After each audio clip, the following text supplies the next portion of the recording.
down if you've had a vision board flop. Put a finger down if that doesn't happen to you anymore. You still have your finger up. I have great news for you. You're not wrong. It's not you. It's not your vision. It might just be the way that you're laying it out. And after 10 years of trial and error, I think I've finally cracked the code on how to make a vision board that eats every time. I'm talking check, got that, check, got that, check, got that. So let's wrap up this intro so you can get into how to make your vision boards not only aesthetic, but extremely powerful.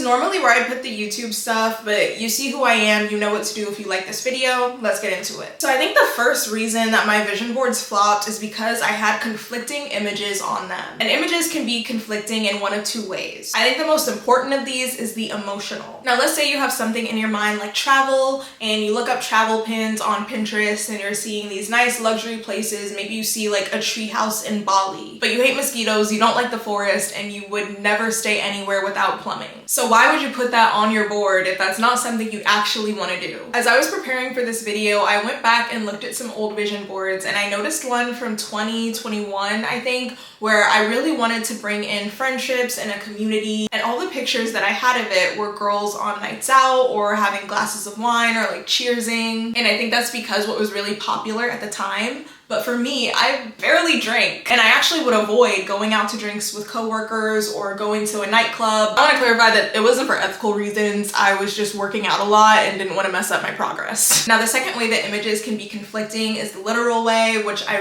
really want my girls of color to hear. Do your best to make the pictures on your vision board look like you. And before y'all come for me, I'm not saying that you can't have a different race or gender or whatever on a vision board and have something come true. I'm not saying you have to go look for carbon copies and clones of yourself to put on your vision board. I'm just saying from my experience, having people that look like me on my boards has really helped. And I think it's just because of the nature of what vision boards and manifestation really is. The secret is believing that it can and will be you. So I just think that even if it's something as simple as the type of clothing that they're wearing or their hair color, you're making your brain do less work to believe that it could be you in that position, that it is you in that position. All this to say, be discerning and picking your images. Now when I create vision boards, I'm very careful to make sure that the images are things that truly resonate with me. Now, I think another reason that my vision boards were flopping is because I wasn't being super intentional in what I was putting on my boards. And what I mean by that is that everything on your vision boards needs to be in one of two phases. It needs to be related to something that you've already planned or something that you're willing to initiate a plan on.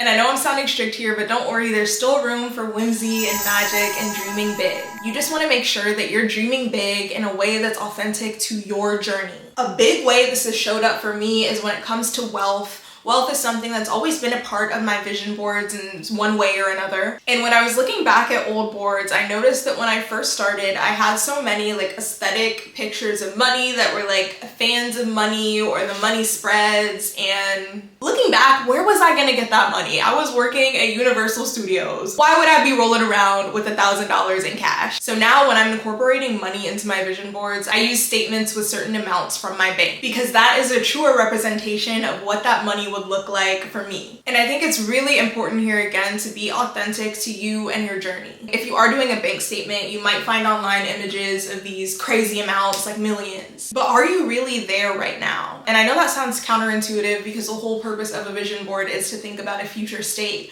But understand the levels of where you're going. Like if you're in a spot right now where an extra $1,000 a month would be life-changing or would really transform the way that you move in the world, then let it be that. Don't worry about the $100,000 when a level up for you could be $50,000. That's okay, that's even better. A vision board does not have to fit the world's idea of what is worthy or better or best. It just has to be a step up from where you are right now. It's not your parents' vision boards, it's not your friend's vision board, it's your vision board. So now I'm a lot more intentional and sensical. Not logical, but sensical. Now, my last piece of advice as a former vision board flopper is to focus on the feeling. And I don't mean that in the way that you think I do. What I'm trying to say is that so often vision boards can become these amalgamations of things. I think the way that I fell into this is having the idea of what I wanted in my mind. Let's say it's wealth, let's say it's a job, travel, and I was picking images that were specifically that situation or some scene of it. But I really do believe that on a subconscious level that can sometimes confuse our minds and our hearts when we think about the future having so many different images and situations in front of us. So I no longer overextend myself by trying to find a dictionary definition image to put by everything I'm thinking about for a vision board. Over the years, my vision boards have become a lot more artistic and metaphorical as I use landscapes, I use colors, I use words to represent the things that I want for my life rather than static images. For example, in this year's board, a big theme for me was new opportunities and stepping into new spaces. So instead of racking my brain and digging for different scenarios that this would look like, what I did was instead found this image of a beautiful open door and put that on my vision board to represent those new opportunities. And I think this helps so much with the detachment aspect of manifesting because you are literally letting the specifics go right to God. It's not your business. You are just focused on what this means for you.